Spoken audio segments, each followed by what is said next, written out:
सोलापूर जिल्ह्यात सप्टेंबर महिन्यात अतिवृष्टीमुळे शेतीपीक, पशुधन, बळीराजाच्या घराचे व मालमत्तेचे खूप मोठ्या प्रमाणात नुकसान झाले।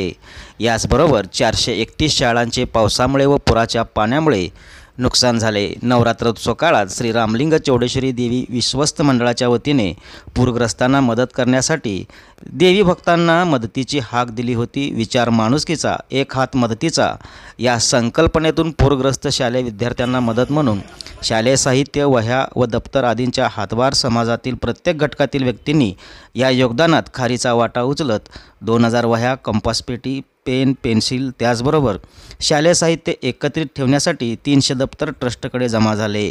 अवघ्या 5 दिवसावर दिवाळी आली आहे, यासाठी प्रत्येक विद्यार्थ्यांना दिवाळी फराळ, फटाकेसुद्धा भेट देण्यात आले, जेणेकरून दिवाळी सण मोठ्या उत्साहाने साजरा करण्यासाठी मदत व्हावी म्हणून सीना नदीच्या काठावर वसलेल्या तिरे गावाला सुद्धा अतिवृष्टीमुळे व सीना नदीच्या पुरामुळे शेतीबरोबर शाळेचे व विद्यार्थ्यांचे शालेय साहित्य वस्तूंचे खूप मोठ्या प्रमाणात नुकसान झाल्यामुळे तिरे येथील जिल्हा परिषद शाळेत आज हा उपक्रम राबविण्यात आला।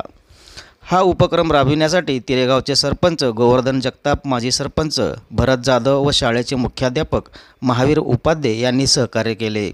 शालेय साहित्य, दिवाळी फराळ व फटाके वाटप माजी नगरसेवक अमर पुदाले, ट्रस्टचे अध्यक्ष गुरुनाथ निंबाळे, अंबालाल भीमनपल्ली, नागेश कणगी, किरण अक्कलकोटे, मल्लीनाथ पोतदार, सदानंद महेंदरगी यांच्या हस्ते प्रत्येक विद्यार्थ्यांना वाटप करण्यात आले। हा उपक्रम यशस्वी करण्यासाठी शार्दूल चिंचोळकर, मुदस्सर बागवान, विनायक कणकुरे, जयंत त्रिकप्पा, तुषार भास्कर, आदित्य फुलारी, कृष्णा निंबाळे, केदार त्रिकप्पा, तानाजी त्रिकप्पा, अथर्व कापणे, करण निंबाळे, वीर हंचनाळ, अनिल रानडे, आदित्य गुरव आदींनी परिश्रम घेतले। ट्रस्टचे अध्यक्ष श्री गोवर्धन निंबाळे यांच्या संकल्पनेतून या कार्यक्रमाला जे उपस्थित आहे